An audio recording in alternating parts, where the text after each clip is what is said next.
o fato de você ter hoje uma IA, ele poder ser um tutor para um jovem que quer aprender algo, seja lá o que for, isso é uma democratização de conhecimento nunca vista. Que para isso você só precisa ter um celular e acesso à internet, algo que provavelmente 80, 90% da população mundial felizmente já possui. Imagina o quanto que isso enriquece todo o nosso mundo. O jovem que por uma questão às vezes até geográfica está excluído de ter acesso a um bom professor que o ajude de forma personalizada a compreender a sua dificuldade com matemática, ou física, ou artes, ou qualquer coisa que seja, ele agora talvez possa suprir uma parte dessa carência com o uso da AI.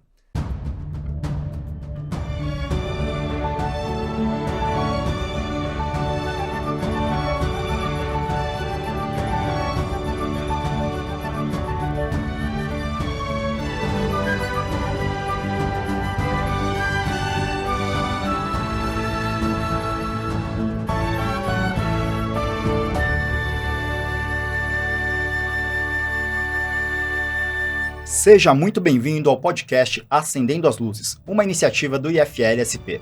O Instituto de Formação de Líderes de São Paulo é uma associação sem fins lucrativos, independente e apartidária, ou seja, nos guiamos por princípios e não por partidos.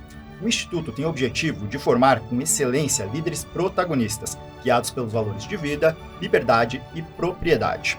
Se você quer se tornar um líder de excelência que defende valores de liberdade, tem entre 19 e 35 anos e mora em São Paulo, siga nosso Instagram, @IFLSP, para ficar por dentro dos nossos conteúdos e também do nosso processo seletivo. Mas não podemos ficar só no virtual. Está chegando o nosso maior evento presencial do ano, o Fórum Caminhos da Liberdade, que vai acontecer no dia 11 de outubro no Teatro B32 em São Paulo. Este ano, o tema do fórum será Quem Construiu o Brasil. São apenas 500 lugares. Para você não perder os primeiros ingressos, se inscreva no site forumsp.org e garanta o seu lugar. Fala, líder! Bem-vindo ao seu podcast do Instituto de Formação de Líderes, Acendendo as Luzes. Meu nome é Marcelo Bragalha, eu sou CEO e cofundador da Scalable, fintech de crédito para startups no Brasil e membro associado do FL.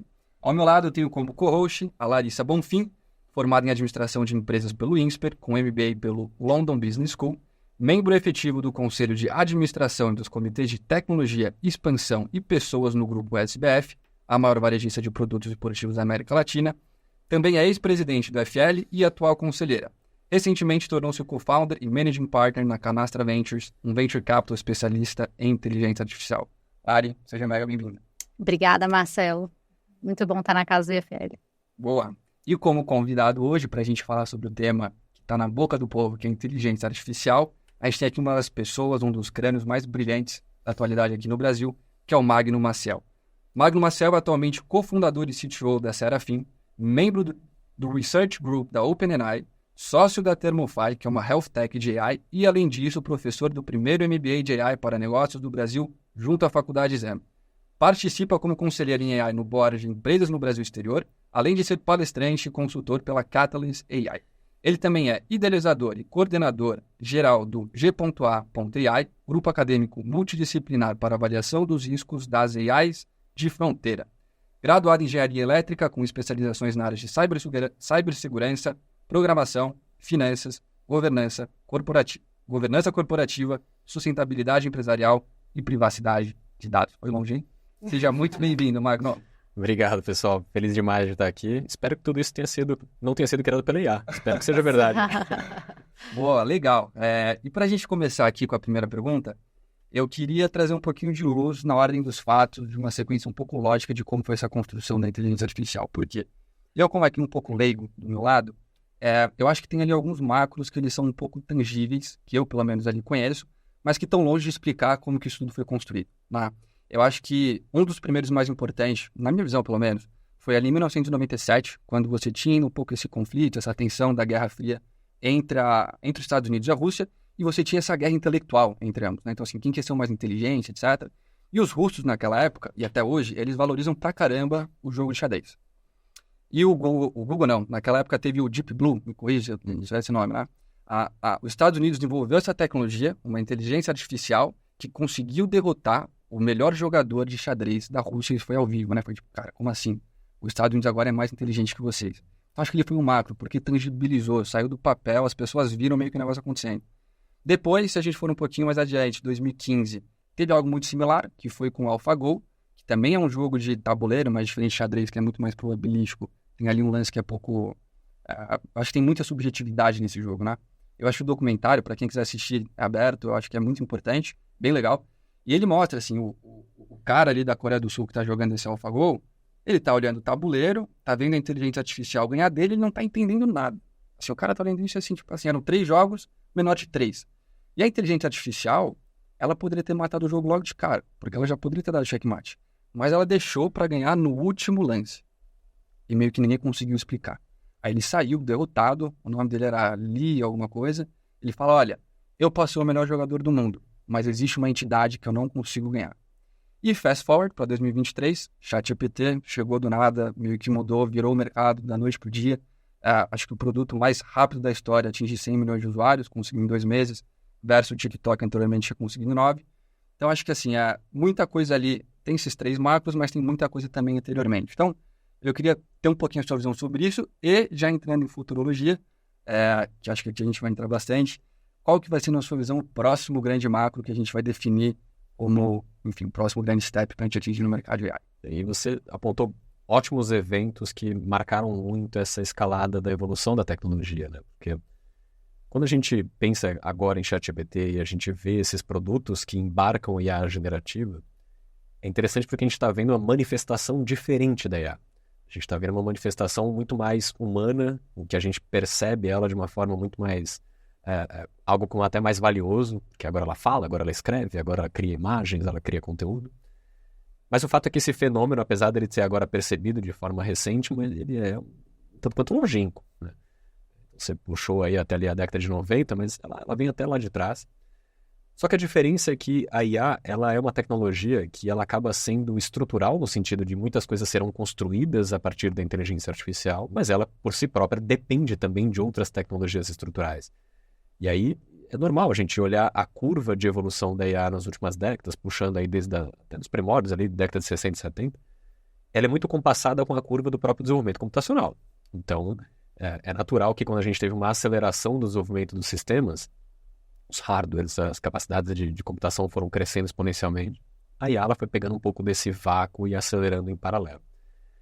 E essas manifestações que a gente foi vendo ali ao longo do tempo, né? Então, seja quando Kasparov, como ninguém nunca imaginava, foi derrotado e a gente começou a ver outras manifestações do uso da IA validando, tendo esse benchmark cognitivo de falar, poxa, qual é uma das manifestações mais incríveis da inteligência de um humano? É você ver um mestre enxadrista dando o seu show, é uma coisa fantástica de ver. Se nós fôssemos capazes de criar uma máquina que superasse essa habilidade, né, o xadrez, como você falou, né, não só envolve cálculo, mas ele tem uma questão estratégica, ele tem uma questão de visão preditiva dos próximos movimentos. Quando você vê uma máquina sendo capaz de superar um humano nessa habilidade, é aquela hora que você fala, poxa, estamos avançando de fato nesse campo. Então, acho que o que a gente está conseguindo observar hoje é a consequência de todo esse conhecimento acumulado que a gente veio aprendendo nesse mundo de machine learning, né, de aprendizado de máquina, de redes neurais, de capacidade computacional, porque também é o alicerce para tudo isso. E agora a gente consegue ter a oportunidade, quase que a gente tem a vantagem, né, assim, o benefício de sermos contemporâneos dessa IA presente em produtos. A gente produtizou essa IA. Basicamente o que o ChatGPT fez, e talvez seja uma das coisas que explica um pouco do fenômeno que ele se tornou, produto de tecnologia com a maior velocidade de absorção e utilização, é o fato dele ter produtizado isso. Então, qualquer pessoa em qualquer lugar do planeta podendo interagir com uma IA de fronteira, ou seja, um modelo muito sofisticado, de uma forma simples. Basicamente a interface do ChatGPT é tão simples quanto o do Google, uma tela em branco com uma caixa de pergunta. Isso explica um pouco, acho que essa aceleração que a gente está vendo recentemente. E hoje você acredita, você entende que o ChatGPT ainda é a inteligência artificial mais avançada do mundo? Ou tem alguma coisa que já está além? Eu acho que essa pergunta ela é tão complexa quanto perguntar quem é o ser humano mais inteligente do mundo. Porque você tem diversas modalidades de inteligência e você tem diversas maneiras de medir a inteligência. A princípio, assim, se a gente fosse ao rigor do conceito, uma ferramenta, uma plataforma, uma arquitetura como o GPT presente no ChatGPT, ela não é essencialmente uma inteligência, do ponto de vista de que ela não está criando algo absolutamente novo. Mas ela está reproduzindo uma inteligência. Essa capacidade de reproduzir uma inteligência de uma forma fiel, útil, rápida, profunda e com uma aparente criatividade, esses aspectos, eles, quando combinados, eles formam algo que você pode dizer que é muito inteligente. Então, o fato do ChatGPT conseguir reproduzir toda aquela base de conhecimento ao qual ele foi submetido durante a fase de treinamento, ele concatena tudo isso uma estrutura lógica, uma estrutura de construção de texto fantástica. E ele tem um elemento conversacional naquilo. Ele não é simplesmente uma caixa de pesquisa que você está acessando uma biblioteca da humanidade e ele vai te trazer o conteúdo ipsis literis daquilo que ele se vira para achar o que funciona para você. Ele não é um super Ctrl F no sentido de localizar a informação. Ele sintetiza. Então, essa habilidade de traduzir aquilo que ele foi submetido de uma forma sintetizada é fantástico. Então, a gente está vendo outros modelos que têm essa habilidade. A gente está entrando aqui um pouco na subfamília dos modelos de linguagem, os grandes modelos de linguagem, os LLMs, que eles são justamente isso. Eles são muito habilidosos em se comunicar através de linguagem escrita ou até da própria fala e trazer conhecimento mastigado para a gente na ponta. E uma das inteligências, inclusive, que o ChatGPT, ele falhava, né? Porque agora eles já estão com fase de testes, era justamente você conseguir trazer notícias real time, né? Então, você sempre estava trabalhando com uma defasagem de notícia, uma defasagem de conhecimento, né? Você acompanhou esse lançamento? Como que você está vendo isso? É super interessante isso. E eu acho que ela vai ajudar a gente a encarar uma ferramenta como essa de uma forma diferente. Porque esse é o fato. Até então, né, esses modelos eles são treinados com uma certa base de treinamento, a gente chama isso de corpus. Só que esse corpus ele não pode ser atualizado a todo dia. Não é algo que você pode simplesmente pegar uma notícia que acabou de sair e fazer o upload disso no cérebro do ChatGPT. Não é tão simples o processo. Então você sempre tem um delay entre base de treinamento e aquilo que o modelo está... e a informação factual do dia de ontem. Esse delay, espera-se que ele possa ser um pouco diminuído, não mudando o processo de treinamento, mas mudando a forma como eu incorporo nova informação para que o modelo me traga uma resposta. Só que isso também acho que leva a gente a pensar assim, qual que é a utilização que eu espero para uma ferramenta como essa? Sabe aquela história do usa o martelo como martelo, o serrote como serrote? Se você tentar usar o martelo como serrote, nem sempre vai dar muito certo. Quando a gente entende o que é um motor de busca, o Google, ou quando a gente entende o que é um LLM, um grande modelo de linguagem, aí começa a ficar muito claro que um é um martelo, o outro é um serrote. E a gente precisa dos dois, né? Talvez a gente tenha um martelo que tem um serrilhado ao lado, que talvez você possa cortar alguma coisa, mas ele não foi criado essencialmente para isso. Então, tudo aquilo que você precisa criar, que você precisa usufruir dessa capacidade de síntese que o modelo possui, que você quer ter um apoio cognitivo, não é no motor de busca que você vai ter isso, o LLM é fantástico. Só que o inverso é real. Se você quer saber o resultado do jogo de ontem, se você quer saber como anda a pesquisa eleitoral mais recente, o motor de busca ele é feito para isso. Ele é mais rápido, ele vai ter uma informação checada, você tem algoritmos específicos para te entregar uma lista de resultados mais relevantes e prováveis. O que a gente está vendo agora, né? O OpenAI anunciou essa semana uma nova feature que é o Search GPT, que é justamente uma forma de você perguntar questões factuais para o GPT. Ele é simplesmente uma alimentação secundária. Então o GPT ele vai conseguir acessar dados do dia a dia e te trazer isso sintetizado. Talvez seja um atalho a um motor de busca. No final da história ele ainda vai linkar. Se você quer saber, por exemplo, como é que está o quadro de medalhas, ele ainda vai te dar essa resposta resumida, porém com um link lá para Reuters para que você saiba de onde isso veio. Então, não deixa de ser uma vitrine. Uma reação um pouco a algumas soluções, né, que apareceram também de competidores, né? Sim. Agora, o Marcelo tocou num ponto logo na introdução dele, na pergunta introdutória, que eu acho super interessante a cara do Instituto a gente falar sobre isso. A gente está falando aqui de empresas americanas, né? E existe uma percepção de que a China está pelo menos uns 2 anos atrasada na tecnologia e no desenvolvimento proprietário dos LLMs.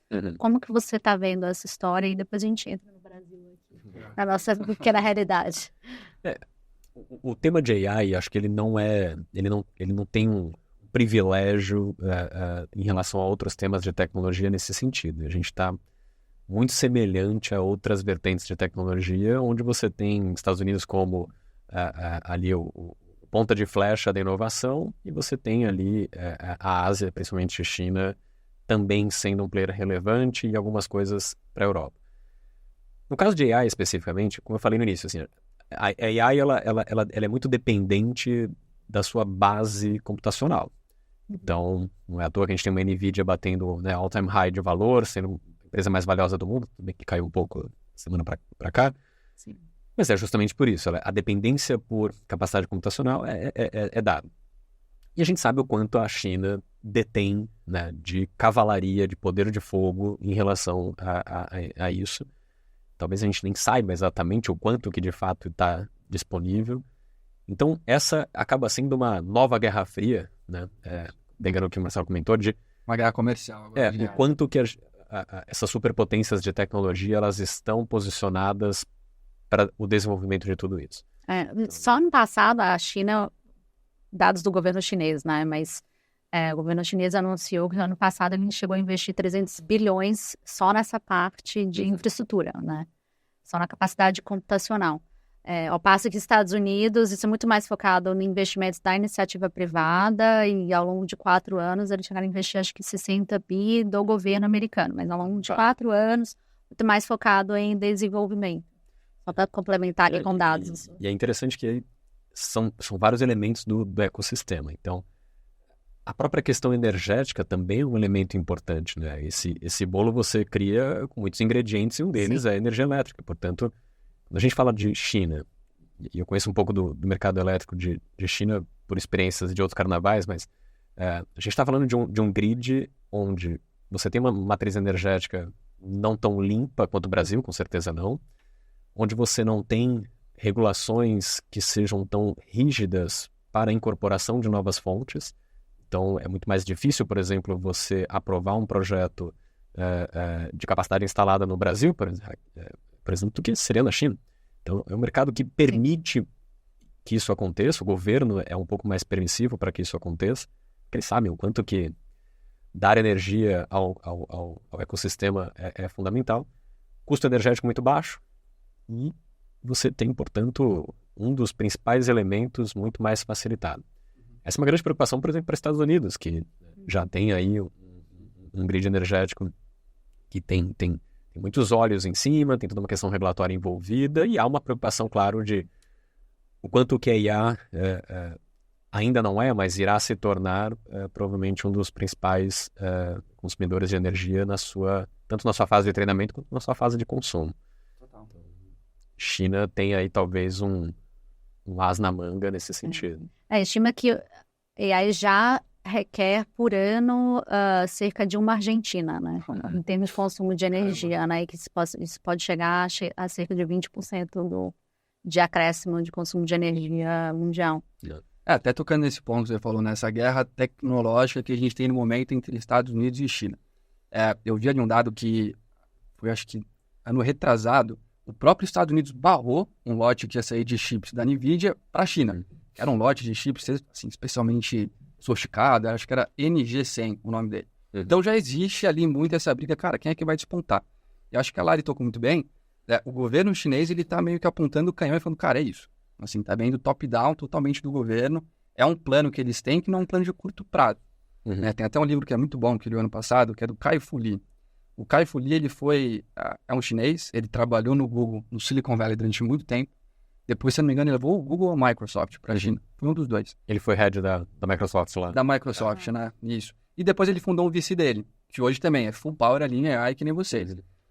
E ele, no livro, ele mostra muito. Ele falou, cara, que a gente já está olhando para AI faz tempo, essa guerra vai acontecer, A China vai porque eles têm dados, querendo ou não. A China tem câmera em todos os lugares, tem 1 bilhão e não sei quantas pessoas ali que moram no país. Então, assim, é muita gente, é muito dado. Nesse sentido, na visão do Kai-Fu Lee, a China está alguns passos à frente. Mas vamos trazer. A China está com esse plano governamental super ali ativado. Estados Unidos não está nem atrás, nem à frente, não sei, talvez meio a meio, mas eles vêm muito do setor privado. E aqui eu quero entrar num tema talvez um pouco delicado, que é Brasil, né? Obviamente, do governo, acho que a gente não pode esperar agora um incentivo tão grande nesse momento aí para esse setor de tecnologia, por isso que tanto nós, empreendedores, temos esse dever, e acho que vocês também, como investidores, agora trazendo um fundo focado em AI, o mercado precisa dessa base. Mas uma dúvida que eu tenho, que é o seguinte, qual que é o nível de capacidade de fato que vocês enxergam, a pergunta vai para vocês dois, tá? Que vocês enxergam que hoje o Brasil tem para conseguir construir produtos de AI de ponta? Por quê? Você pode pegar um dev básico hoje, assim, aqui já é muito caro se a gente compara com o que o cara pode ganhar lá fora, certo? Se a gente pega um desenvolvedor em AI, que hoje tem uma demanda muito grande no mercado, o cara ele pode trabalhar ganhando em dólar, em real, em dólar, euro, e assim, é muito difícil você competir aqui. Então, precisa também, de alguma maneira, na minha visão, ter ali um incentivo do setor privado, do VC, de onde for, que a gente consiga ter essas pessoas aqui. Falar, cara, beleza, isso aqui é estratégico, tem que pagar para esses caras estarem aqui. Como é que vocês enxergam, número 1, se a gente já consegue competir globalmente, e se não, qual que seria ali o caminho? Muitos ângulos. Quer falar primeiro? Bom, Eu puxo outros aqui. Essa questão da competitividade para AI, ela, de fato, ela tem muitos ingredientes. É claro que a disponibilidade de talento é um aspecto importante. A gente tem o próprio ecossistema, o quanto que o Brasil possui de estrutura de tecnologia para hospedar, para poder oferecer serviços nesse sentido. Só que eu acho que a gente também pode olhar essa corrida ou essa capacidade, esse potencial do Brasil por um outro prisma.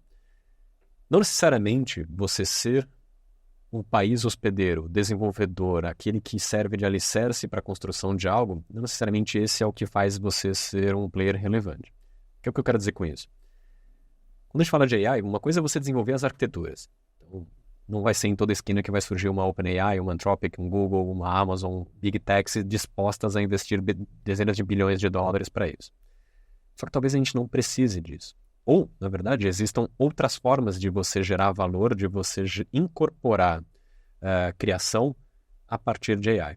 Então, um produto de AI, ele não necessariamente ele é aquele que criou a arquitetura. Ele pode ser aquele que usufrui de uma arquitetura. E a gente já está vendo isso.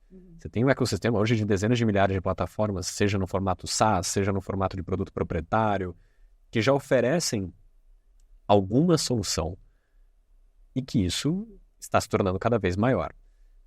Quando a gente pensa o que aconteceu com o fenômeno das redes sociais, né, a gente viu grandes plataformas surgirem, Facebook, Instagram, WhatsApp e tudo mais, que não necessariamente eles são criadores da arquitetura da qual eles usufruem. Não foi o Facebook que criou a internet, que é uma tecnologia estrutural. E tampouco ele era o detentor dos hosts, dos servidores e de toda a infra necessária para que isso acontecesse. Então, eu gosto de usar esse exemplo de quando a gente olha o produto final ou a matéria-prima base, porque aí a gente está falando de desenvolvimentos em magnitudes muito diferentes. O Brasil, é claro, a gente não está numa situação favorável para a criação de arquiteturas locais. Até tem alguns esforços, né, super legítimos que são coisas interessantíssimas que estão sendo criadas aqui, mas que estão tendo que vencer uma arrebentação tremenda, assim, seja pela indisponibilidade de dados, seja pela falta de profissionais, ou incentivo público ou privado. Portanto, esse é um desafio enorme, mas eu acho que isso não exclui oportunidades que possam existir numa segunda metade da coisa. Antes de passar para a Lara aqui rapidinho, na sua visão hoje, qual que é o melhor produto, melhor não, o principal produto de AI no Brasil? Olha, construído. Aí depende, acho que, da aplicação.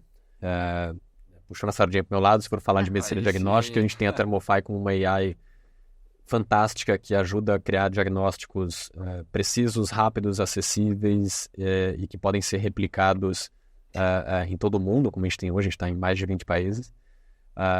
Você tem modelos de linguagem hoje que já estão sendo incorporados em produtos finais. Exemplo de uma empresa que chama Maritaka, que tem uma solução um produto que ele já pode ser aplicado no modelo open source. E dezenas de outras que a gente tem visto, como eu falei, no sentido de produto. Né? Então, você tem plataformas, seja para B2B, B2C, que oferecem IA na mão do usuário, já produtizado e já disponível para uso. Então, acho que a gente tem muita riqueza nesse sentido sendo criada. Assim, voltando aqui para o âmago aqui da sua pergunta, eu acho que para você ter sucesso em uma startup de AI e para conseguir surfar essa onda, acho que, no final das contas, são 3 coisas, né? Acho que é pessoas, capacidade computacional e o mercado, né? E o cliente, obviamente, senão você não vai conseguir gerar receita, né? Senão vai virar uma linha de pesquisas. No âmbito de pessoas, a gente está muito, lá na Canastra, a gente está olhando muito para as academias, para os professores, para as faculdades, para as pós, etc. E tem muita gente ali, tem muito paper, muita coisa, que estão procurando se conectar com pessoas de negócio, procurando como que eu transformo a minha linha de pesquisa em uma possibilidade de negócio, né? Então, a gente está vendo, a gente está muito otimista, porque tem muito disso acontecendo. É evidente que quando a gente se compara a quantidade de patentes que hoje sai por ano na China, é incomparável com a quantidade de patentes que a gente tem aqui no Brasil. Quando a gente vai sentir o patinho feio quando a gente fizer esse tipo de comparação. Mas isso não quer dizer que a gente não tenha grandes talentos aqui. E esses talentos, muitas vezes, também estavam saindo do país, porque as faculdades e os investimentos em pesquisa no país são muito ruins. Então, eu acho que essa situação agora muda, porque não é para você ficar no seu país, para você ficar, sei lá, ganhando 10, 15 mil a vida inteira e dedicando a sua vida e não conseguir ver o impacto da sua pesquisa nas pessoas, né? É muito pelo contrário, vem essa porta de AI, é uma porta muito voltada para as academias, muito voltada para os pesquisadores, e essa é uma porta que vem, porque agora é um espaço importante para, de fato, fazer impacto na sociedade com essa tecnologia, com essa linha de pesquisa que você tem na mão. Então, eu acho que, comparado a outros países, sim, o Brasil está atrasado, e não está atrasado em AI, né? Não está atrasado só nisso, atrasado em 300 outras coisas aqui que a gente pode depois, dentro do podcast que Acendendo as Luzes, vocês debatem amplamente sobre isso. Mas existe sim uma capacidade empreendedora no país, né?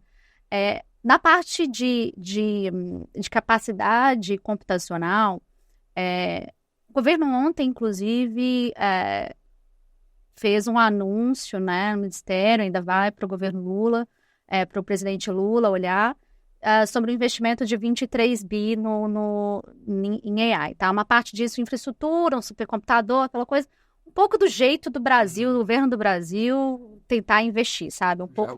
Muito mais pelo final do que pelos alicerces, pelas estruturas que realmente precisam se mover, né? Mas boa parte disso é até preocupante, porque acaba atrapalhando o mercado de capitais, acaba atrapalhando alguns setores que sustentam ao longo prazo, né, esses investimentos. Mas, enfim, dito isso, acho que também tem um movimento de capacidade computacional, que 2023 foi um ano de superestocagem, assim, você viu até Venture Capital comprando capacidade computacional para suportar as suas startups. Esse ano, a gente já está vendo um pouco um cenário de capacidade computacional melhor, com chips mais potentes, e também melhor no sentido de lead time. A gente está vendo, saiu uma pesquisa do Sequoia Capital, que dentro da capacidade hoje da NVIDIA, você tem espaço para receita ainda de 600 bilhões de dólares para ser criado, né? Então, vamos pensar, o OpenAI, ano passado, faturou 3,2.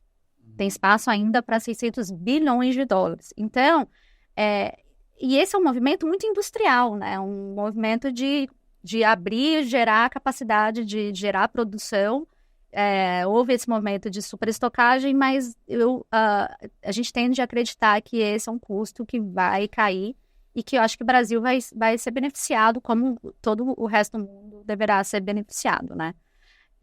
E um outro ponto aqui, que é a parte de mercado, de pessoas, acho que tem uma parte que o Brasil tem um sistema financeiro e uma capacidade de gerar fintechs para o mundo absurda, né? Então, a gente tem algumas coisas que são exportáveis, que a gente faz melhor do que o resto do mundo. Outras coisas, não. E a gente tem um mercado muito grande, né? A gente tem, se for pensar, a gente está falando de tudo isso, mas 1/3 da população brasileira é analfabeta funcional. E assim, será que a gente não consegue trazer produtos para isso? A gente não consegue resolver? Será que essa pessoa consegue dialogar bem com o ChatGPT, consegue extrair, promptar corretamente? Tem N situações, a gente tem um SUS aqui, a gente tem um sistema de saúde que precisa de soluções específicas e que não é o LLM com toda a inteligência, né? Precisa daquela inteligência específica daquela empresa, daquele setor. Então, a gente acredita muito que tem muito espaço no Brasil para isso, né? A gente vive as dicotomias, né? Você comentou do sistema financeiro, e acho que é um bom exemplo disso. Ao mesmo tempo que a gente tem um país com tantas pessoas incapazes, né, ou analfabetos funcionais, a gente tem um Pix, que é um sistema fantástico, uma arquitetura super evoluída, invejada no mundo inteiro. E o brasileiro adora. É uma coisa fantástica. Então, a gente vive um pouco essa história, né, de melhor e pior ao mesmo tempo. A rapidez que o brasileiro absorveu a tecnologia do Pix. Não é só a rede social que o brasileiro Eu acho que isso dá um pouquinho pega de ânimo rápido. para todo mundo que está envolvido com esse tema de AI, porque é um pouco essa manifestação de quanto o brasileiro é interessado em ser mais eficiente. Sim. As pessoas adotaram o Pix porque ele é muito mais eficiente, não é porque houve uma campanha de engajamento. A campanha foi o fato do produto ser muito bom. Sim. Então, o brasileiro tende a abraçar soluções que o ajudem na ponta. A gente tem esse leap of faith, né? Essa coisa de você ir atrás e você testar, talvez até demais, acho que a gente é até um pouco corajoso demais em alguns sentidos. Às vezes a gente esquece algumas questões de privacidade e segurança. Sim. Mas no limite, acho que a gente tem aqui uma sociedade que é interessada nisso. A gente tem tantas coisas que são âncoras, que nos freiam e que às vezes são ondas difíceis de você passar a arrebentação. Quando surge alguma coisa para te dar um pouco mais de velocidade, te dar produtividade, especialmente no ambiente de empresas, onde você está toda hora ali tentando criar um ponto percentual de receita a mais e dar um trabalho danado. Sim. Você vê algo que pode te melhorar, puxa, por que não? Sim. E só fazendo um gancho ainda no que você falou do futuro e como é que eu vejo um pouco isso. A gente comentou aqui essa questão energética e o desafio e a dependência computacional, que é um fato. Só que também tem um lado, né, positivo de ver a evolução de tudo isso, é que na evolução da tecnologia, geralmente a eficiência energética ela acontece também exponencialmente. Sim. Então é só pensar que o que hoje nós somos capazes de produzir com o nosso celular, então, tudo aquilo que a gente faz ao longo do dia, tira uma foto, acessa um site, manda uma mensagem, se você tivesse que executar isso num processador da década de 90, dos anos 2000, claro, entendendo que ele não era capaz de fazer isso, mas se você tivesse que processar a quantidade de dados, a quantidade de ciclos de processamento, ele levaria anos para fazer aquilo. E claro, a energia que ele gastaria para isso também seria muito grande. Então acho que também existe aí um pensamento progressista de olhar para frente e falar assim, poxa, não necessariamente a gente vai continuar evoluindo a IA e a curva de consumo energético por capacidade de processamento, ela é linear, ela vai continuar crescendo da mesma forma. Sim. Talvez essa inflexão, aquele gráfico boca de jacaré, né? As curvas se distanciam. Então, acho que a gente também vai estar daqui a 10 anos olhando para trás e pensando, poxa, os modelos eram sofisticados, mas ainda eram rudimentares. Extremamente ineficientes, né? E esse é um ponto, inclusive, que o Brasil pode se beneficiar muito, porque as big techs, né, tem um compromisso com a pegada de carbono e etc., que eles vão ficar um pouco apertados agora, né, com o investimento em inteligência artificial. Então, isso pode muito beneficiar pela matriz energética que o país tem, que é muito mais limpa, né, e beneficiar o mercado de crédito de carbono, por exemplo, que ainda muitas vezes patina ainda no Brasil, né? Então, acho que pode destravar muitas formas aqui de destravar valor no país. A gente só tem que deixar, né? Tem que deixar, porque algumas coisas assustam, né? Já tem no Senado tramitando uma ideia de regulamentação de AI também, assim, com alguns bons, assim, né? Sempre tem as boas intenções do governo, né? Mas na hora que se vai de fato, né, para as ações, é que as coisas começam a complicar, né? E então, ter essa discussão de regulamentação no país e uma preocupação muito grande de matar esse desenvolvimento antes mesmo dele, de fato, acontecer, né? Essa preocupação ela é super interessante, assim, porque é meio que o mundo, né, de quem trabalha com esse tema é dividido entre aqueles que são... que olham um copo mais cheio e veem o desenvolvimento da AI como algo positivo, que vai, claro, trazer alguns impactos para a sociedade, mas no final o saldo é positivo. Eu acho que eu estou nesse time. E você tem aqueles um pouco mais apocalípticos, que são aqueles que acreditam que, né, talvez tenham assistido muito filme de Hollywood e achando que as máquinas vão tomar conta de tudo, mas que vem uma necessidade já urgente agora de você limitar esse desenvolvimento.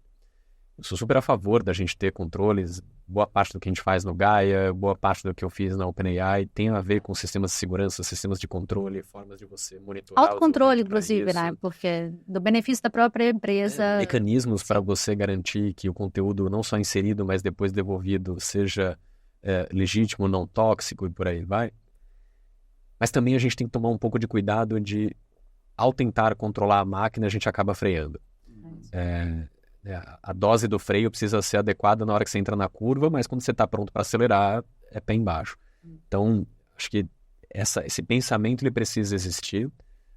E a gente tem visto, acho que as principais empresas, né, aquelas que são responsáveis de fato pelo DNA que esses modelos carregam, a gente tem visto uma preocupação bastante grande nisso. Acho que a sociedade inteira está muito atenta a esses temas. São empresas que têm grandes holofotes em cima delas, então também cada movimento que é feito, isso é escrutinado pelo mundo inteiro, está todo mundo testando.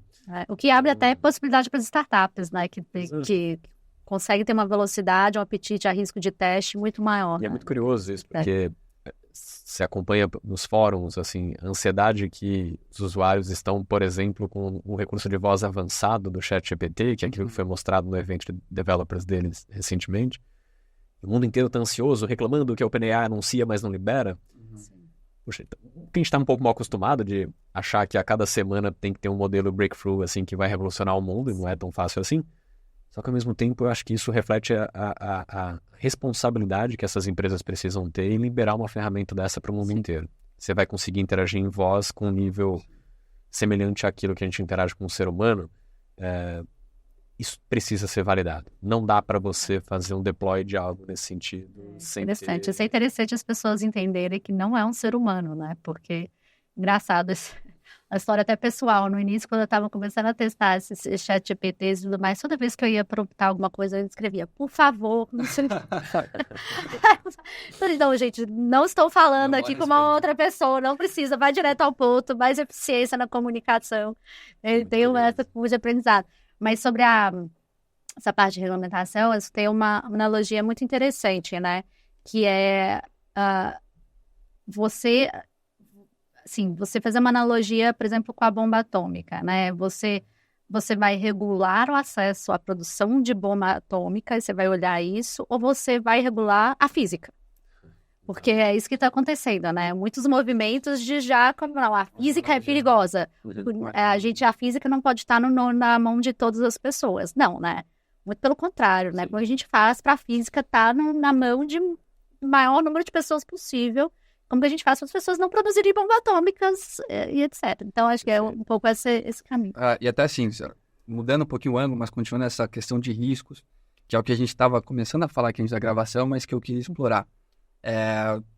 Vamos tentar traçar aqui um paralelo.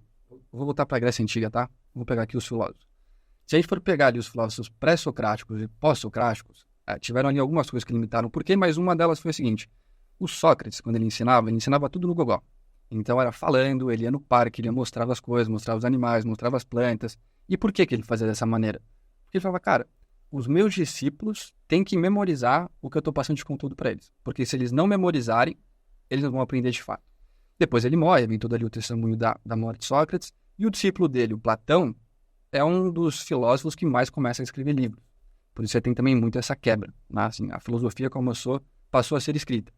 E dentro de um dos livros do Platão, desses diálogos socráticos, tem ali uma parte que é muito boa, que não sei o nome, mas ele está falando ali com Sócrates o seguinte: Sócrates, veja bem, longe eram os tempos que as pessoas aqui precisavam memorizar as coisas. Hoje existem livros. Hoje elas conseguem simplesmente a qualquer momento ir olharem no livro e não estão mais aprendendo as coisas. O que eu quero trazer com esse ponto? Já existia talvez ali atrás um receio através de uma nova inovação. E se eu trazer agora para o meu mundo, para a minha vida, vou dar um exemplo prático. Eu sou da década de 90. E quando eu tirei a carta, inicialmente, minha carta de motorista, eu morava com a minha avó. E aí a gente falava, cara, vó, vamos ali vamos no Lelis, tá bom, vamos. Ela falava, bem, a gente vai pegar o carro, vai até o Poço Laranja, depois vira à direita, aí você vai na fachada do seu Zé, que é verde, vira na rua Santo Antônio, você vai chegar lá. Ok, isso não precisa, eu vou jogar no Waze. Põe no Waze que eu chego lá. Beleza, o Waze sempre me levou até onde eu precisava. Não obstante, se eu olho uma década para trás para agora, hoje sem o Waze talvez eu não chegue em vários lugares. Porque eu não decorei as ruas, porque eu não decorei o trajeto. Então, o que eu quero dizer com isso? Ao mesmo tempo que a tecnologia, por vezes, ela traz ali uma comodidade, uma simplicidade, uma facilidade gigantesca para o ser humano, ela, ao mesmo tempo, rouba essa capacidade de aprendizado. Eu vou fazer um pouquinho aqui o advogado do diabo, apesar de eu ser comprado em tech. Mas vamos levar agora para um último exemplo macro e eu passo a bola para você. Que isso é a minha vida, vamos agora para de todo mundo. Tem um índice, que é o índice de PISA. Você como professor deve saber até melhor do que eu. E eles medem ali 3 grandes fatores, que é o ensino de matemática, o ensino de literatura e o ensino de ciências. Correto? Uhum. Eles pegam ali a turma do Brasil, Europa, Estados Unidos, Canadá, assim, é um bolo que todos os grandes países estão ali dentro. E eles sempre fazem esse teste, acho que é quando a turma acaba ali o terceiro colegial. De 1960, desde que ele começou a ser medido, até 2012, assim, o negócio pareceu ali o foguete do Elon Musk, esse negócio subia, ou seja, o nível escolar, o nível de educação, ele estava subindo pra caramba. A partir de 2012, queda. Assim, você vê que drasticamente, em todos os 3 critérios, literatura, ciência e matemática, todos eles acabaram ali caindo muito. A minha tese, pelo que eu vejo ali, pelo que eu li, também tem muitas pessoas que partem desse princípio, é o acesso aos smartphones. O iPhone lançou ali em 2007, 2008, então meio que todo mundo começou a ter, Google, WhatsApp, Facebook, etc. Se perde ali nas mídias sociais, e por vezes eu não preciso mais pensar. É só pôr no Google que o Google vai responder para mim qual que é a resposta final. Quem nunca já esteve aqui numa roda de amigos, estava numa discussão, beleza, ninguém sabe a resposta, vamos ver no Google para ver o que é. Respondeu. Então, qual que é aqui um pouquinho a minha preocupação? E aí, trazendo aquele último argumento que eu tinha falado do iPhone. Próximo iPhone, no bloco de notas, junto com o ChatGPT, você vai poder escrever qualquer coisa e você vai simplesmente ter a resposta matemática daquilo. Qualquer equação de segundo, terceiro grau, geometria, whatever. At all, você vai conseguir ter isso. Uhum. E eu fico um pouco numa dicotomia quando eu olho isso. A minha preocupação é, mais uma vez, a tecnologia ela traz essa comodidade que é muito boa para o ser humano. Mas, ao mesmo tempo, ela rouba esse processo de aprendizado. E eu queria um pouco da sua visão. Quais são os impactos eventuais negativos que a inteligência artificial pode trazer também nesse sentido mais educacional também? A pessoa que está ali no começo, que em vez de fazer uma redação vai fazer pelo ChatGPT, sabe? Qual que você enxerga que é um risco, talvez macro, que a gente tenha, principalmente para a população um pouco mais jovem que está agora na escola? A síntese disso que você comentou é o que a gente chama de atrofia cognitiva. Então, é você ficar atrofiado pelo não uso desse músculo, como se fosse, de raciocínio. Essa é uma coisa que se fala muito e é uma preocupação, acho que legítima, que a gente não pode deixar fora do radar. Mas se a gente for olhar para trás, acho que a gente tem algumas comprovações, alguns eventos históricos que talvez nos deem um pouco mais de confiança de que, no final, isso tudo dá certo. Pensa que hoje, quando a gente vai num restaurante e você está no momento de dividir a conta, dificilmente você vai fazer isso de cabeça. Você vai puxar o seu celular e vai fazer a conta usando a calculadora que está presente ali nele. É claro que isso faz com que a gente, a longo prazo, fique um pouco menos ágil em fazer contas de cabeça. Eu, pelo menos hoje, sou péssimo em fazer conta de cabeça e não é o Magno do passado que participava de concurso de matemática. Mas eu acho que se a gente for ver de uma forma mais macro, o que é a humanidade, como a humanidade evoluiu na sua capacidade intelectual, na sua capacidade de produzir conhecimento, não foi o advento da calculadora, ou da computação, ou da internet que nos atrofiou como um todo. Muito pelo contrário. Hoje a gente desenvolve uma vacina em 1 ano frente ao que demorava décadas há algum tempo atrás. Hoje a gente consegue colocar um payload de uma carga qualquer no espaço a um custo que é uma fração do que era anteriormente. Hoje a gente consegue integrar dados de uma forma muito mais eficiente. Portanto, acho que em todas as áreas a gente consegue ver um salto que houve de produtividade e de eficiência que é fruto da inteligência humana. Então, tem muitos pesquisadores que olham essa substituição de esforço cerebral que a IA está nos proporcionando, não como uma atrofia, mas como uma realocação. Portanto, se eu deixo de fazer algumas coisas operacionais básicas, tudo aquilo que a gente coloca numa caixinha de commodity cerebral, não é por conta disso que eu vou ser o melhor desenvolvedor, melhor developer, ou não é por causa disso que eu sou o melhor analista financeiro.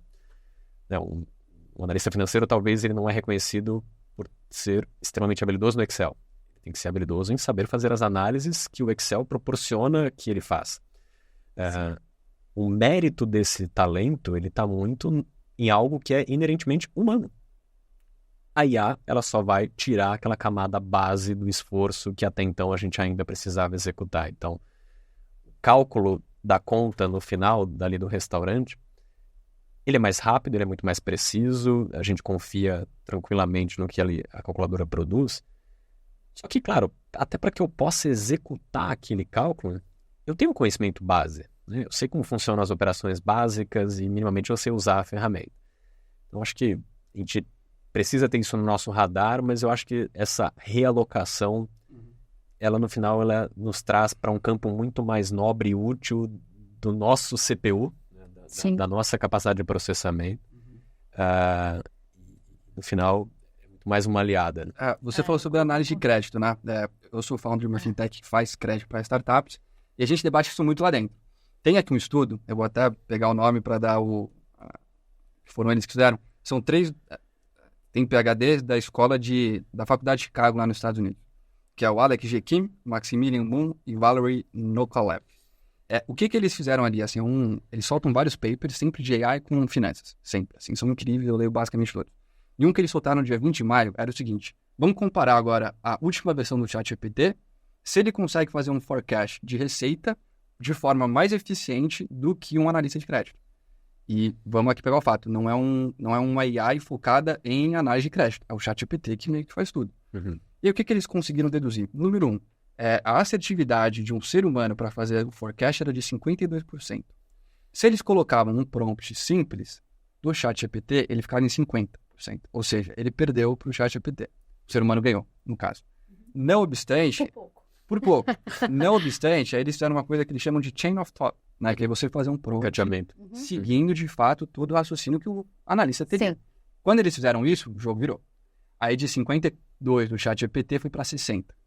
Então, o próprio ChatGPT, atualmente, se você parte da premissa que os seus dados estão padronizados, bonitinho, que é o que a gente estava falando antes, que é a dificuldade ali por vez, né? Ter esse dado ali muito limpo.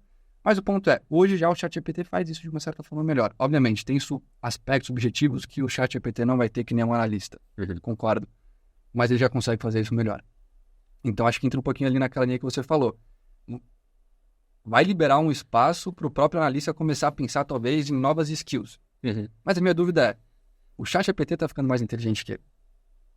Em tudo que for analítico, a gente vai entrar, beleza, a gente fez a vacina. Mas foi o ser humano, obviamente, que faz parte. Mas a principal inteligência talvez já veio de uma inteligência artificial que fez ali um negócio acontecer. Então, a tecnologia está ficando talvez muito mais inteligente do que o ser humano, sabe? É um pouco do que eu enxergo, assim. É uma coisa até desnivelar. Ou, na verdade, é um modelo híbrido, né? Eu gosto muito daquela frase do Nick Bostrom, que é um professor de Oxford, que ele diz que com o advento da inteligência artificial, o ser humano nunca mais vai criar nada sozinho. Porque, de fato, não faz sentido. Quem que falou isso aí? Nick Bostrom, professor de Oxford. Escritor de vários livros super interessantes nesse tema. E eu sou muito partidário desse pensamento, porque, sim, de fato, assim, se eu tenho uma ferramenta que pode me apoiar, seja em algo cotidiano simples, quanto a construção de um e-mail, uma proposta comercial, ou até mesmo me apoiar na criação de uma vacina para a humanidade, é claro que eu vou usar esse benefício. Não faria sentido não usar. Acho que aqui a gente está aprendendo a usar um pouco essas ferramentas. E o seu exemplo ali do analista de crédito é interessante, porque eu falo que nem sei se é uma briga justa, porque você está submetendo o ChatGPT, naquela metáfora que eu falei do serrote e do martelo, você está tentando cortar uma lenha com martelo, porque de fato ele não foi construído para isso. O modelo de linguagem ele é muito bom para recuperar informação de tokens de texto, mas ele não é bom para fazer cálculo simples. E muitas vezes uma análise preditiva vai requerer um contexto matemático, um contexto de lógica e por aí vai. Só que o que a gente está vendo é que esses LLMs eles são agora grandes orquestradores.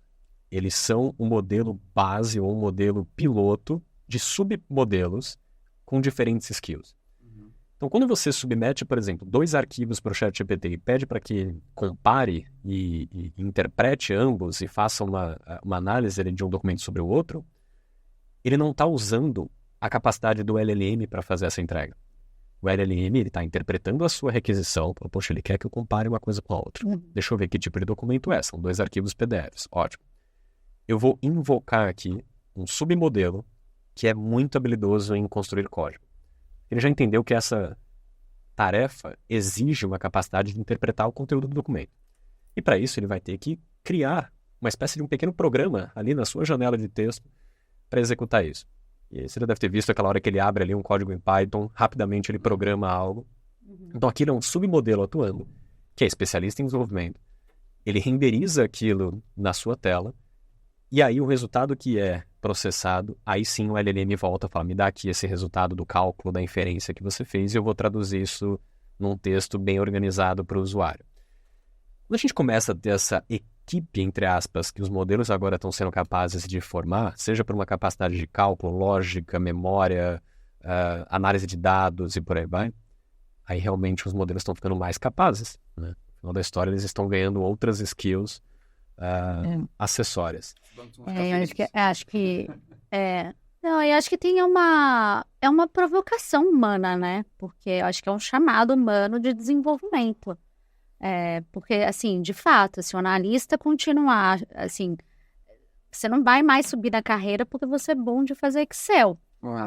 Você vai subir porque você consegue se comunicar com o cliente, você consegue, por N outras razões, a sua ascensão vai estar mais por aí, por interações muito mais humanas, porque essa parte burocrática e chata, honestamente, assim, vão ser as partes que vão ser mais substituídas, e é um chamado um desafio humano de, e agora como que eu mudo a minha mentalidade? Como que eu faço isso ser um assistente pessoal? Como que eu carrego e faço o meu trabalho ficar mais produtivo, mais eficiente, fazer e-mails muito mais assertivos comercialmente? Então, assim, ele te gera muito mais poder humano, se você aceitar esse desafio. Então, assim, acho que, de fato, como quando você, voltando ao seu exemplo do Waze, eu não decoro também, porque eu não acho que isso é um grande valor para mim. Eu prefiro colocar no Waze e escutar um podcast que eu acho que tem mais valor para mim. Eu não consigo fazer as duas coisas ao mesmo tempo. Eu prefiro.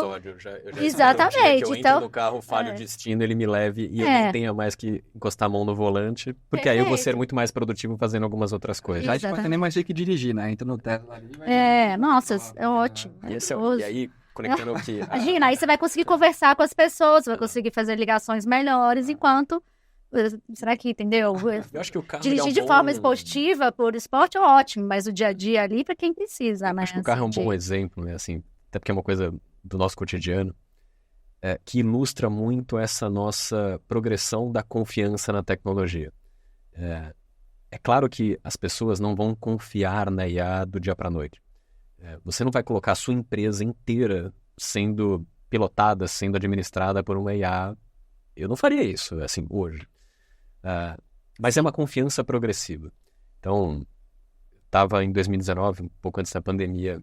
Para empresas, né? Porque a pessoa física já está lá, resolve a vida aqui, resolve minha vida. É o que eu falei, as pessoas confiam até demais na tecnologia. Mas eu estava lá no Vale do Silício e a gente pôde experimentar aqueles carros autônomos e tudo mais. E aí você, claro, como é a primeira experiência, você ainda fica um pouco pé atrás. Será que isso aqui funciona? Mas para refletir o quanto que faz muito mais sentido que seja uma máquina que execute aquilo. O ser humano é imprudente, a gente não enxerga bem à noite, nós temos reflexos lentos, a gente é suscetível a entorpecentes, a álcool, a qualquer distração. A gente tá num dia ruim, tá estressado. O ser humano em geral é competitivo. Sim. Então, assim, nós temos todos os defeitos. A gente não é feito para pilotar um carro. Não da forma super eficiente. E aí a gente começa a pensar que, poxa, a máquina faz isso muito melhor. Portanto, o que mais eu poderia delegar à máquina que ela realmente faz muito melhor do que eu?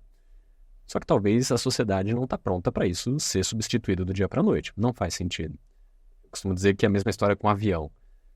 Se eu chegasse no avião hoje para embarcar e tivesse uma faixinha escrito assim: seja bem-vindo ao voo inaugural do piloto automático. Esse é o primeiro voo da história que vai usar. Eu daria meia volta, assim. Não confiaria de forma alguma, mas a gente sabe que hoje é um recurso que, pelo menos em uma parte do voo, ele está responsável por toda a aviônica necessária para que aquela coisa não vire de cabeça para baixo. Sim. É uma confiança progressiva. Isso não foi do dia para a noite. Eu estava num evento semana passada, que é do Ace Summit, e ali eu não lembro quem foi, também era um CTO que estava falando sobre AI. Ele deu a seguinte analogia, ele falou: olha, quando vieram os primeiros elevadores, você não tinha porta ainda, né? Então a turma entrava dentro do elevador e falava: cara, o que é isso assim? Tipo, uma escada? Não, deixa eu subir a escada que eu tô meio que com medo. O que eles tiveram que fazer para as pessoas começarem a usar elevador? Por aquele cara que ficava... Uma sensorista. E aí elas se sentiram confortáveis. Por quê? Porque tinha alguém no controle. Não, beleza, entra aqui, eu tô comandando o elevador, eu tô clicando, você só vai. Então acho que é um pouco isso, esse medo da ou melhor dizendo, o não entendimento, porque a gente só tem medo daquilo que a gente não entende, quando você começa a entender, você perde esse medo. Talvez é o que esteja faltando, talvez precise de um assessorista também desse aí dentro das empresas. E eu acho que mesmo a gente que tá todo dia hard user de tecnologia, eu falo que assim, eu também não sou tão corajoso assim. Se alguém me falasse: olha, você confiaria em usar o ChatGPT no modo full automatic, assim, ele faz tudo sozinho para redigir um e-mail para o seu principal cliente ou seu principal investidor? Não, jamais. Sim. Não, eu que vou fazer essa tarefa. Eu não quero delegar a ele questões críticas que eu ainda tenho muito mais confiança no meu senso crítico do que do dele. Mas tem outras coisas que hoje eu já nem consigo mais fazer da forma como eu fazia 1 ano atrás. Eu já não consigo mais abrir um PowerPoint em branco, porque me dá aflição de eficiência, de falar: puxa, é sério que eu vou precisar escrever tudo, eu mesmo, do zero. Sim. Eu vou ter que formatar essa alinhar todas as imagens. Não consigo mais, assim.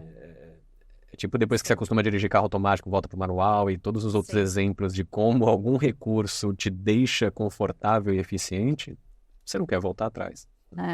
E eu acho que tem um pânico também, acho que principalmente aqui no Brasil: tecnologia vai substituir o trabalho, as pessoas vão ficar desempregadas e tudo mais. Acho que eu tenho uma visão aqui das empresas do Marcel, mas eu queria escutar a sua sobre isso.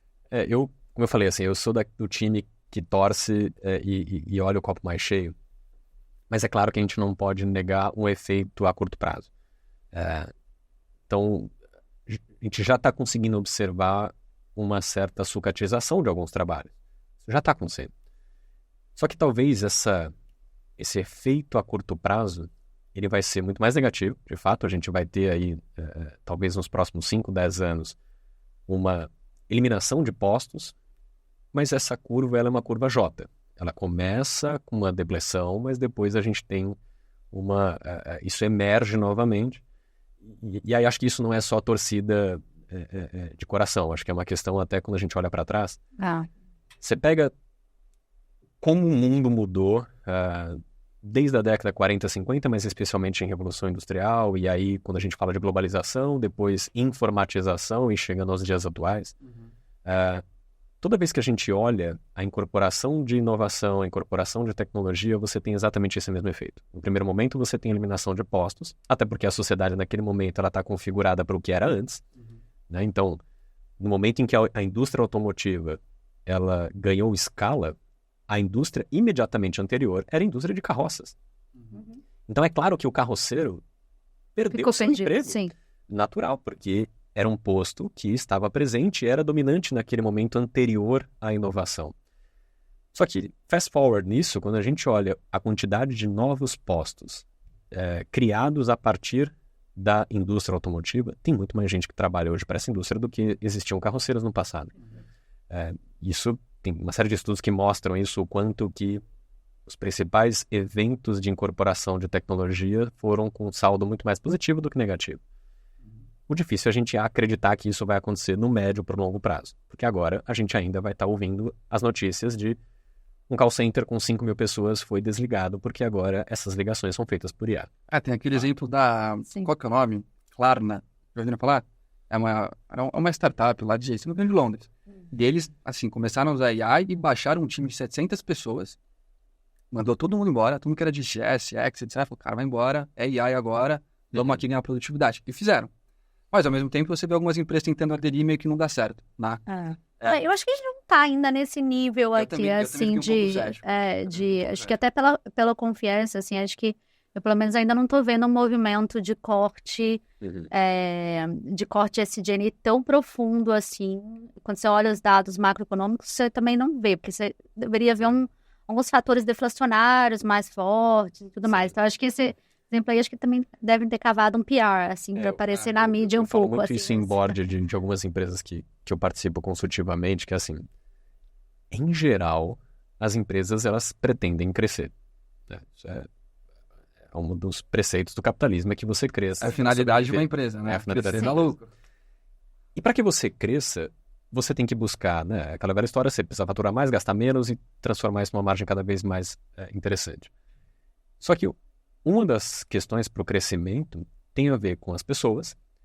E aí, pensa só, se você é o gestor, se você é o tomador de decisão de uma empresa que agora está com uma ferramenta de AI capaz de substituir e ou alavancar a sua equipe.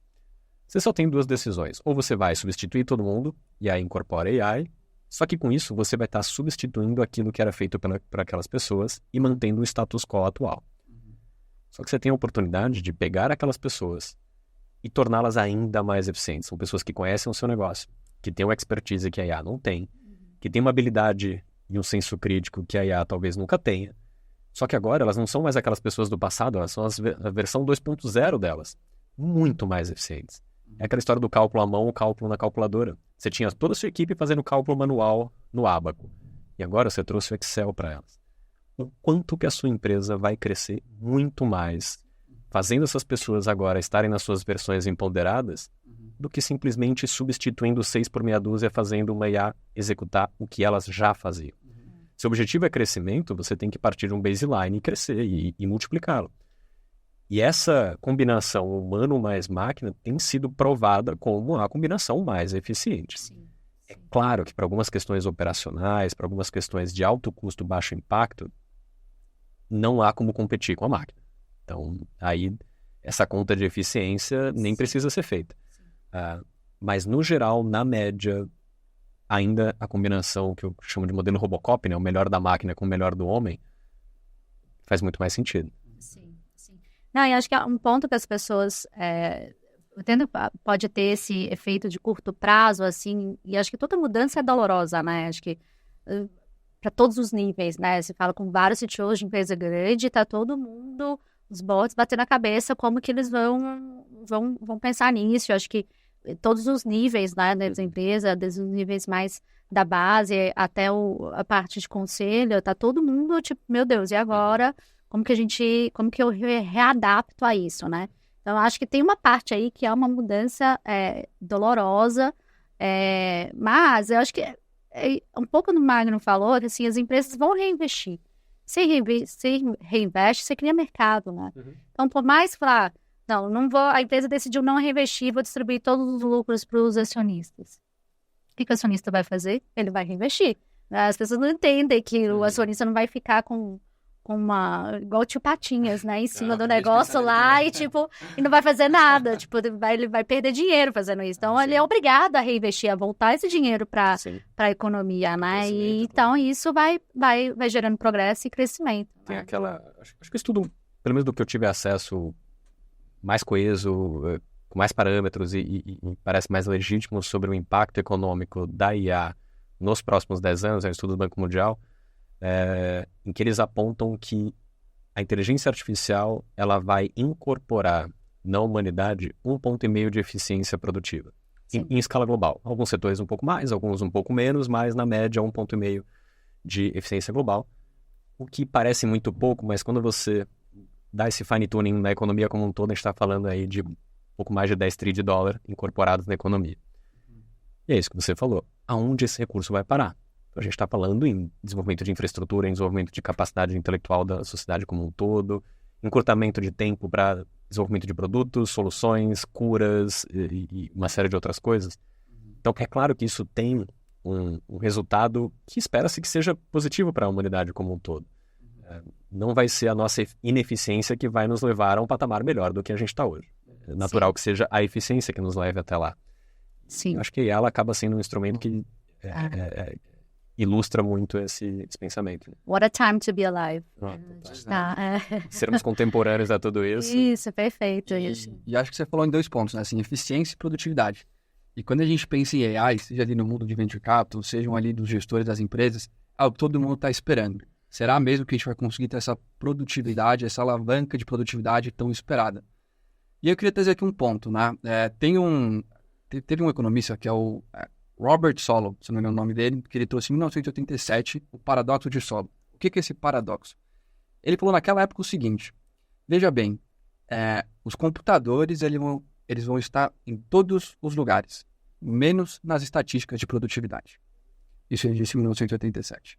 Se a gente passa agora aqui para 2023, tem ali um estudo da Quiné Investimentos que eles mostraram o seguinte, basicamente, que é esse paradoxo, a gente olha desde 1987 até agora, o quanto que a gente gastou, quanto que os governos gastaram, versus qual a quantidade do PIB nominal que a gente conseguiu incrementar na economia por conta disso.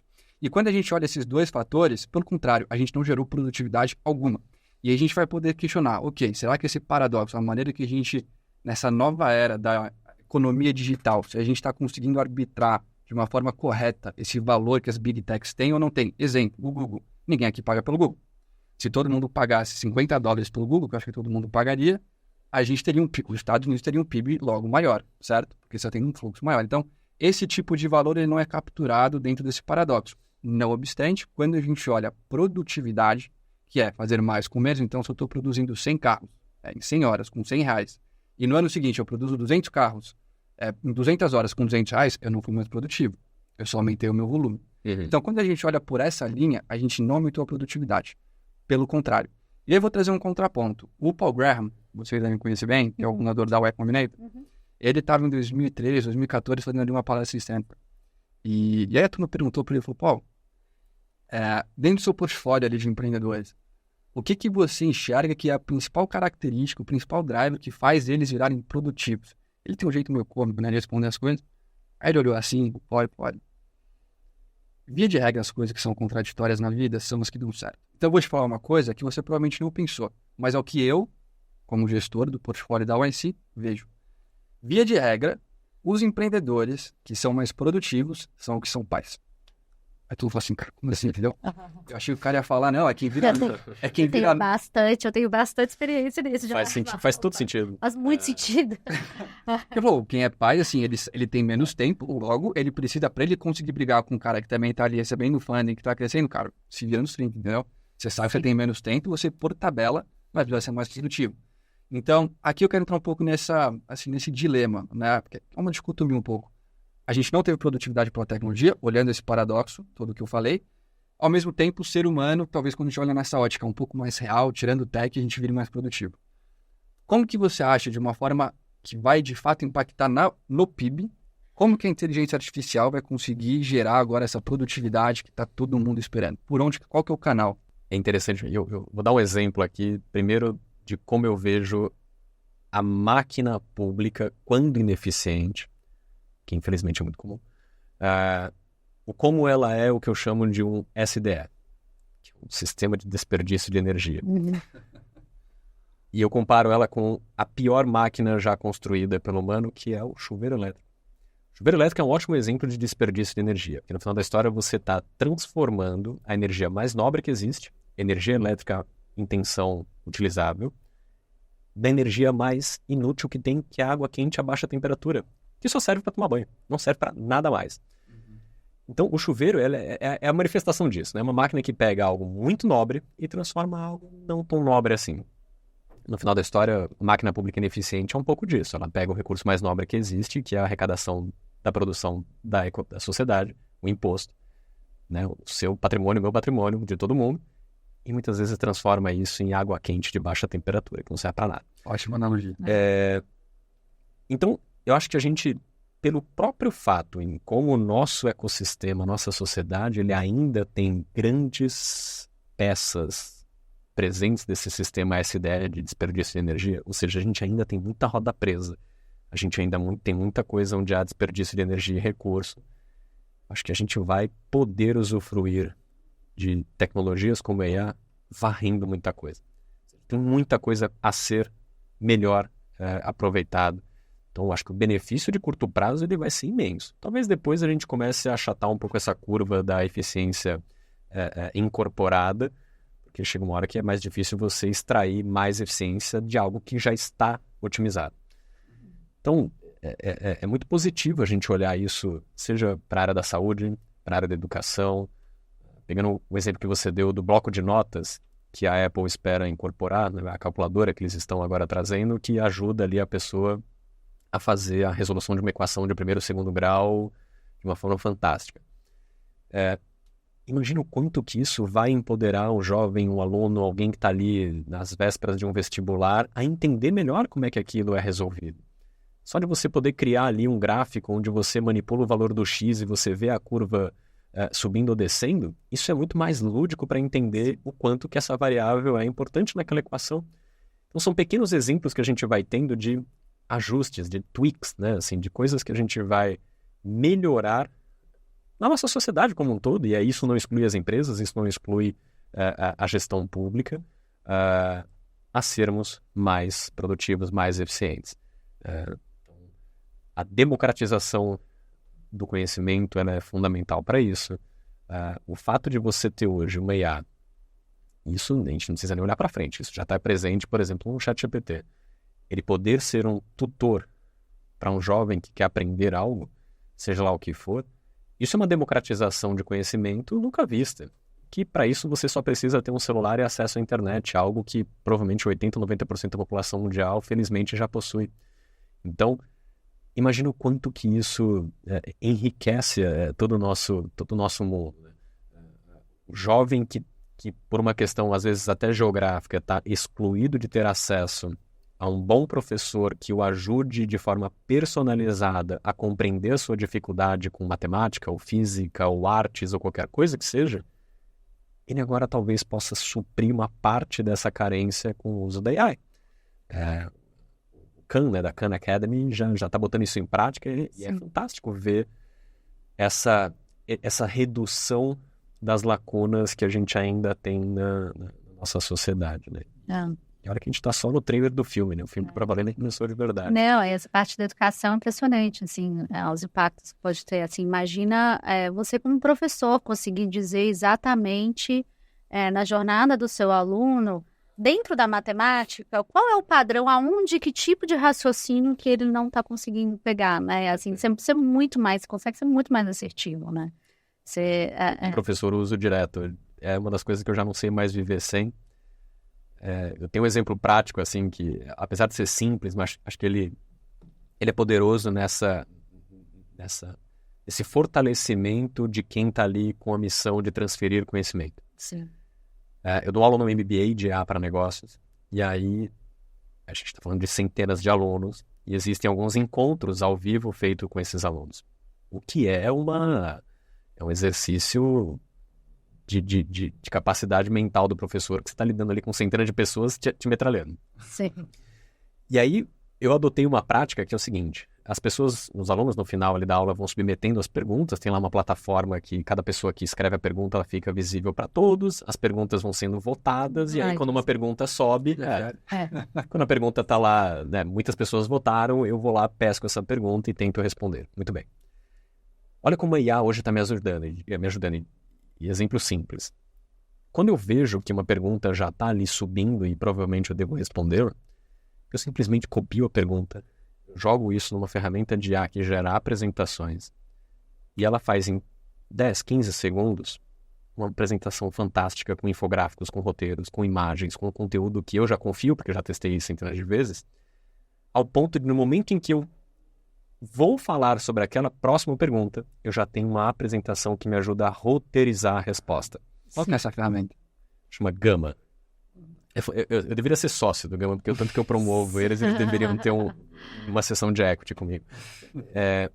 Mas o fato é assim, eu não sou um leitor de apresentação, é claro, não estou ali para simplesmente ler o que a IA fez, portanto eu não estou naquela história de a IA vai me substituir, porque teoricamente se fosse só para ler o aluno mesmo leria, não é isso. Mas eu como professor, podendo ter ali 4, 5 slides que me ajudem a apoiar a resposta, muito mais didático, é muito mais eficiente, e confesso que ela às vezes me traz alguns pontos que eu não lembraria. Então, veio uma pergunta sobre cibersegurança no contexto de eu simplesmente copio, colo, jogo, e é fantástico quanto que aquilo me torna, pelo menos nos feedbacks que eu recebo, um conteúdo melhor para os alunos. Sim. Imagina, eu jamais ia conseguir lembrar todas as estatísticas, dado e conseguir ranger isso. Né? Então, essa ampliação de skills que a gente começa a ter agora, ela não é só do aspecto velocidade. É claro que eu nunca seria capaz de fazer uma apresentação como aquela em 15 segundos, talvez nem 15 minutos, e sabe-se lá em 1h30. Mas tem um aspecto de outras skills que ele me incorporou.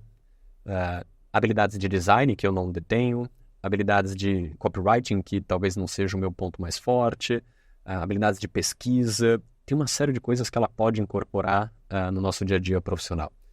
Então, a gente estava comentando agora há pouco, né, de eficiência, só que a eficiência ela não pode ser medida sob uma única variável, não é só tempo de produção, não é time to market, não é tempo de atendimento, não é SLA. Mas tem um pouco de qualidade, tem profundidade, tem criatividade, tem tantos outros aspectos. Sim. E aí você se torna um profissional muito mais canivete suíço. Serve para um monte de coisa. Boa. Marco, ontem a gente eu vim aqui pra gravação, eu fiz o seguinte, eu entrei no próprio ChatGPT e eu perguntei pra ele, eu falei, olha, amanhã eu tô indo entrevistar uma das pessoas mais inteligentes de AI no Brasil. Quando vai ser? Hoje. Então aqui. Me chama pra esse dia que eu quero conhecê-lo também. E eu fiz a seguinte pergunta pro ChatGPT. Se você estivesse no meu lugar como host e pudesse ter uma única pergunta para fazer pro entrevistado, qual que seria? Eu vou ler aqui. A pergunta do ChatGPT foi a seguinte. Qual você acredita ser o maior desafio ético que a inteligência artificial enfrentará na próxima década e como a indústria deve se preparar para lidar com ele? Eu combinei com ele essa pergunta antes de... foi plantada. Assim, acho que tem uma série de questões éticas que a IA carrega. Mas talvez uma que já faz parte do nosso dia a dia, que já deveria ser um tema a qual a gente deveria dedicar alguma preocupação em cima, que tem a ver com a capacidade de persuasão. A própria OpenAI, isso é informação pública, se você pesquisar nos papers deles sobre safety alignment, você vai ver que eles enumeram 4 riscos críticos do avanço da IA. Não necessariamente das IAs atuais, mas provavelmente das IAs futuras. Então, a gente está falando de persuasão, esse é o primeiro, que é o que eu quero comentar. Mas também a gente está falando de cibersegurança, a gente está falando de ameaças QBRN, que são as ameaças químicas, biológicas, radiológicas e nucleares. E, por fim, ARA, que é a adaptação e replicação autônoma. Capacidade da IA, ela mesma, iterativamente evoluir de uma forma descontrolada. Mas pegando o primeiro ponto, e talvez ele não seja o primeiro à toa, né? Até porque isso não está em ordem alfabética, mas eu acho que ele é o primeiro pelo sentido de ser o mais imediato. Acho que vai demorar muito tempo para a gente ser capaz de manipular material físil usando AI como um suporte. Acho que isso não é o GPT-4, nem o 5, nem o 20. Mas usar AI para persuadir indivíduos, grupos de indivíduos ou até a sociedade, isso sim já é presente. E essa é uma preocupação muito grande no contexto ético. Ou seja, de que forma que eu poderia usar um recurso de roteirização, sintetização de voz, sintetização de imagem para persuadir alguma pessoa a executar alguma ação indesejada. O quanto que eu poderia usar isso de forma tóxica para submeter essa pessoa a uma situação complicada ou a explorar uma fraude ou até manipular um processo democrático. Então, a gente já vive isso, só que de outra forma. Exatamente. Então, eu falo que assim, se você que está nos ouvindo é um cybercriminoso ou espera entrar nessa carreira, se você é um redator de fake news ou espera entrar nessa carreira, se você é um estelionatário ou espera entrar nessa carreira, parabéns, você está no melhor momento da história para embarcar nessas pseudoprofissões, porque agora você tem ferramentas que te dão apoio para isso. Imagina que você construir hoje um elemento de texto, uma notícia carregando desinformação. Isso é fantástico. Assim, você pode criar uma desinformação supostamente muito legítima, muito bem construída, a ponto de você persuadir qualquer pessoa de que aquilo é, de fato, legítimo. Isso já não acontece, sim, AI? Já. Esse é o ponto. Porque assim, né, acho que, enfim, continua o seu raciocínio. Acho que essa é a grande preocupação atual. Então, as Big Techs, é claro que tem preocupações com isso. A cada dia, a história do xerife e o bandido, né? Então, você está sempre tentando fazer o próximo passo antes daquele que usaria isso de uma forma negativa. Então, a cada dia tenta-se fechar as possibilidades de uso indevido. Então, talvez no início fosse mais fácil você submeter o modelo a criar algo ruim. Hoje já é um pouco mais difícil, mas não é impossível. Então, essa corrida, ela sempre vai existir e talvez seja utópico a gente achar que os modelos serão absolutamente imunes a esse tipo de solicitação. E a inventividade humana sempre é superior, a gente sempre vai dar um jeitinho de criar algo que não deveria com essas ferramentas. Então, a discussão ética, acho que ela é até mais ampla do que o subconjunto de IA. Acho que isso envolve tecnologia como um todo. No início da internet, muita gente ficava com medo do que seria possível ser feito com isso, porque só se imaginavam os usos negativos. E que de fato se manifestaram. As coisas realmente, muitos daqueles medos que existiam viraram realidade. A gente tem hoje uma série de coisas negativas que acontecem com o uso da internet. Mas e como é que está o saldo disso? Sim, tem muito mais coisas positivas. Mas aí uma dúvida, você disse que quem está nesse momento, se é um cyber-attacker ou o que for, ele está no melhor momento da história. Logo, como oposição, também quem quer construir modelos, empresas para combater esses caras também está no melhor momento. Não? Perfeito. É isso. Você faz por exemplo, lá na Serafim, eu faço treinamentos para a equipe com relação a ataques do tipo phishing, que são aqueles que supostamente te mandam uma mensagem que pareceriam legítimas, como o e-mail do diretor da empresa falando para você acessar um site, só que não era o diretor. O famoso cavalo de Troia. É uma coisa que vai te enganar. É claro que a AI ajuda muito com isso, porque você roteirizar, você criar, você fazer engenharia social reversa e você criar todo um roleplay para que aquilo pareça legítimo, dá trabalho. Só que você fazer isso para milhares de empresas usando AI pode ser uma alavanca. Então, quanto que o Red Team, como a gente chama, que é o time que ataca, ele vai ser beneficiado, mas essas armas também estão disponíveis para o Blue Team, que é o time interno, aquele que defende. Que agora vai ter também outros recursos para falar, opa, essa mensagem não parece legítima. Porque eu já verifiquei o remetente, já verifiquei o conteúdo, isso foge do padrão, do esperado. Sim, perfeito.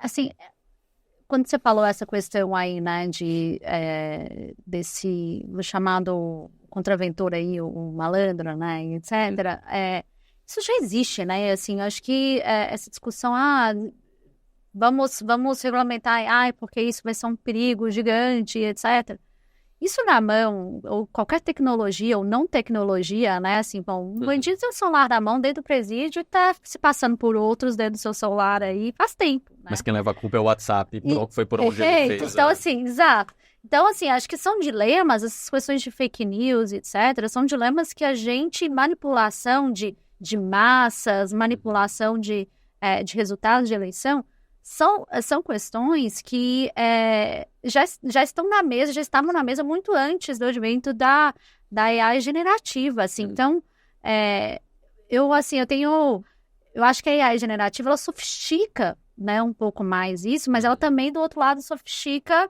dentro dessa corrida de gato e rato, né, acho que sofistica pelos dois lados. Sim. Então, assim, eu tenho essa dificuldade de ver essa abertura tão grande, assim, eu acho que muito pelo contrário, eu acho que também sofistica descentraliza, assim, a forma com que a gente consegue pegar essas informações. Talvez democratize algumas coisas, né? É só pensar aqui no nosso dia a dia, assim, nem todo mundo acompanha a política e alguns que acompanham talvez não entendam, e porque não é feito para ser algo super democrático do ponto de vista de consumo do que está acontecendo. É só você pegar a redação de um projeto de lei.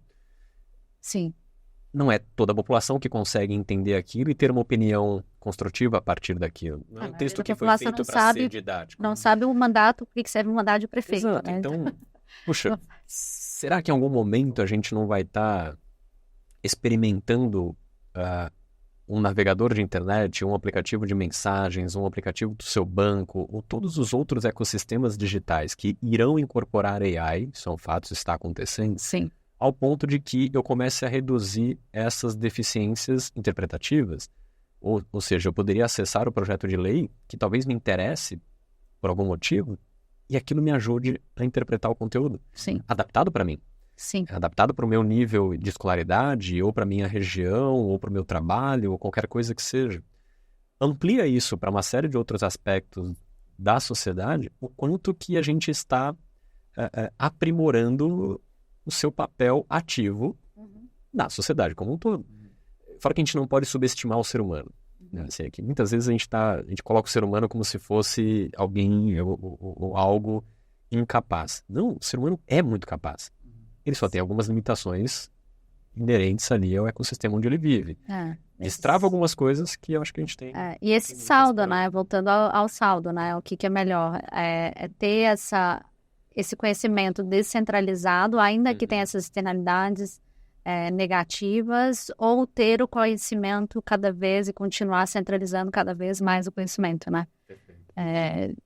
Certamente assusta, né? Quem detém o poder de centralização de conhecimento assusta a partir do momento que centraliza, né? Quando um projeto de lei se joga lá e fala, explique isso como você pode explicar esse projeto de lei para uma criança de 5 anos.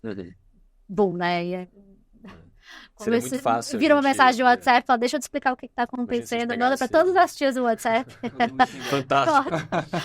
Você imagina se a gente pudesse pegar uma máquina do tempo e alguém voltasse, sei lá quantos anos atrás, e tivesse a coragem de fazer um projeto, algo que barrasse algo como o Pix e o WhatsApp, pelo simples fato deles serem instrumentos para fraude. Porque são.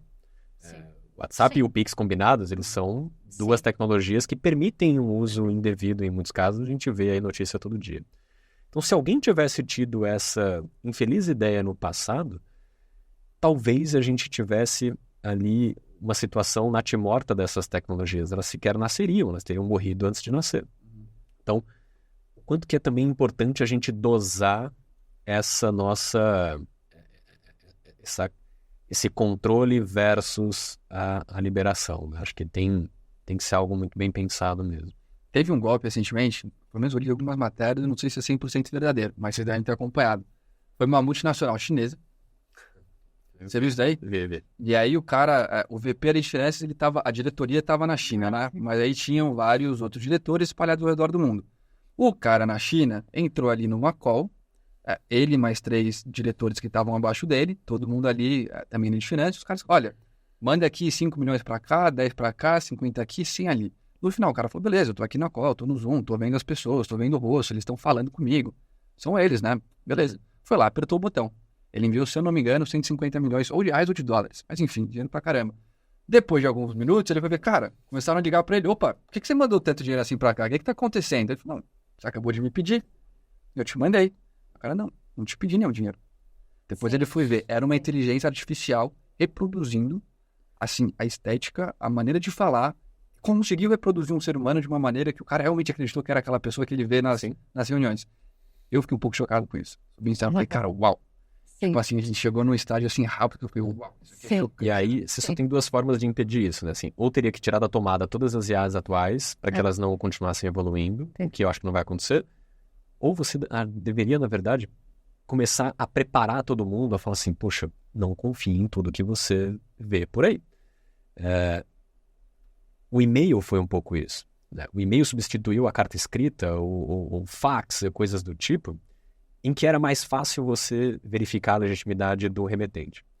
Com o e-mail, a gente começou a ver uma inundação de situações exatamente iguais a essa, só que num nível tecnológico muito mais simples, que é alguém se passando por outro. Falando para você acessar algo, falando para você falar sua senha e coisas do tipo.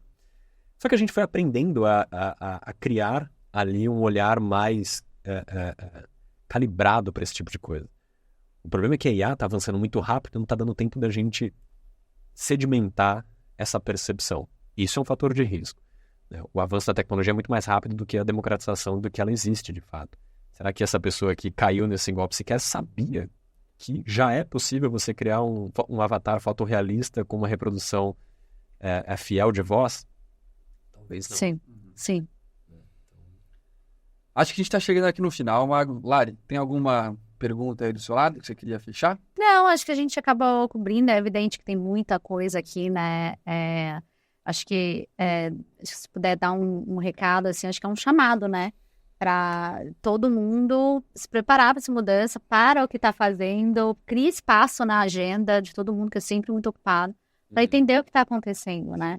Porque realmente a gente está vivendo uma era, assim, tem gente que compara ao boom da internet, assim, eu sou um pouco mais radical ainda, eu acho que eu comparo com a Revolução Industrial, com a chegada da energia, assim, realmente um negócio que ninguém vai conseguir parar e que vai colocar realmente a humanidade em outro lugar e vai afetar todo mundo de uma maneira muito horizontal. Então, eu tenho um pensamento assim, então, assim, acho que quem está escutando aqui o podcast, se não fez isso, faça, a informação está aí, acesso de todo mundo.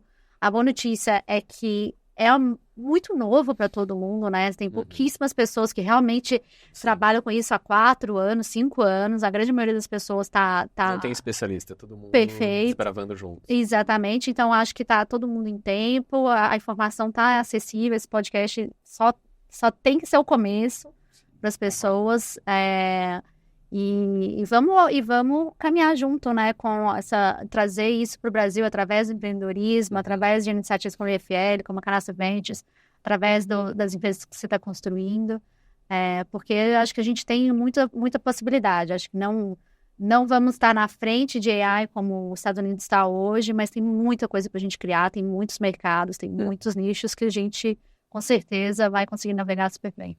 Boa. E Magno, eu queria aqui fechar com uma última pergunta, tá? Eu queria uma resposta sim ou não só. E depois deixar aqui um espacinho também para você fazer uma conclusão final. No IFL, recentemente, a gente teve um empreendedor que veio ali no nosso...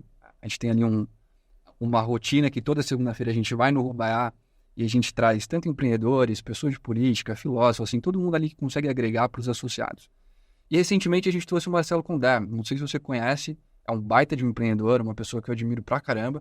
E é um cara que fez AI quando ninguém falava de AI. Né? A Olivia, que foi a última empresa que ele vendeu, que foi para o Nubank, em 2020, já era de AI. Né? Assim, isso aí, ele começou em 2015, 2014, olhando para AI.